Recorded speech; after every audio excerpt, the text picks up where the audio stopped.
lalain. Tawa na, thank you.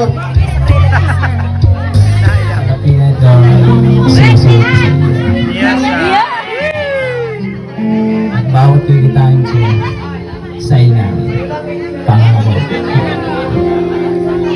Ay, ma, o paano yan? Ay bibili ng yugan. Yugan. At doon tayo Ano naman sa nyugan? sa kagawa ng bahay. Kaya mo ito. Sabi at gusto niya yun eh. Ayan. So palakpakan naman po natin ang ating mag-asawa. Anong bibilihin mo? Yugan. Anong bibilihin mo? Yugan. Niyugan daw. At Di ba sa niyugan ka nagtatrabaho? Sa Franklin, marami yung niyog. Tapos, bilhin mo yung Franklin. bili mo na lang kayo yung Franklin, ano? Yan. Hindi, niyugan nga daw ang kanilang bibilhin at doon daw sila yan! Natumpak mo, sino yun? Rep rice. Ayun ang kanilang gusto ko pang marinig eh.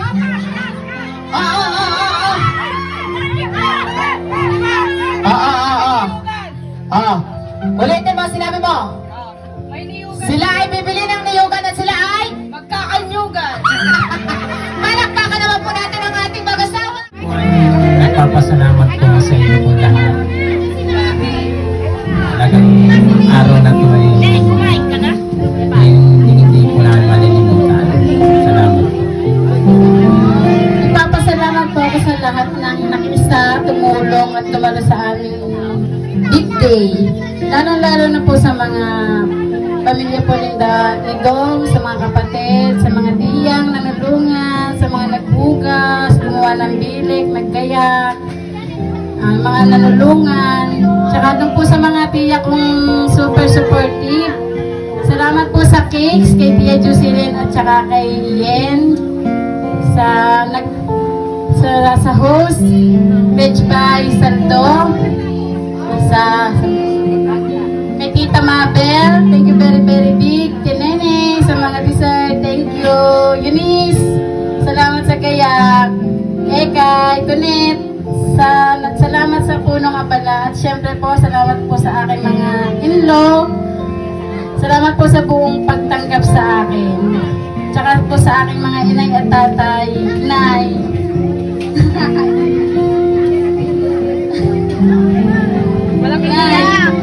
thank you. Tsaka kay tatay. Salamat po sa inyo.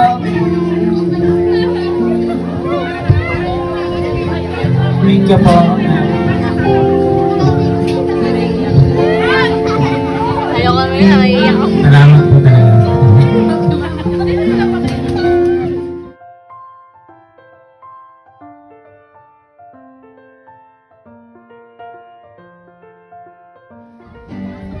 If I ever fall in love again, sometimes when the spoken amen. No, it's gonna be with you.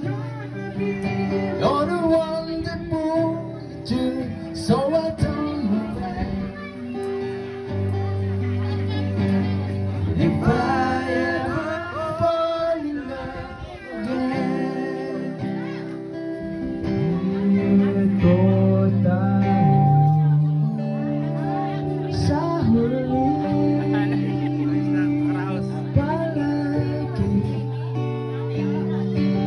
babalik pa rin sa akin hanggang sa huli.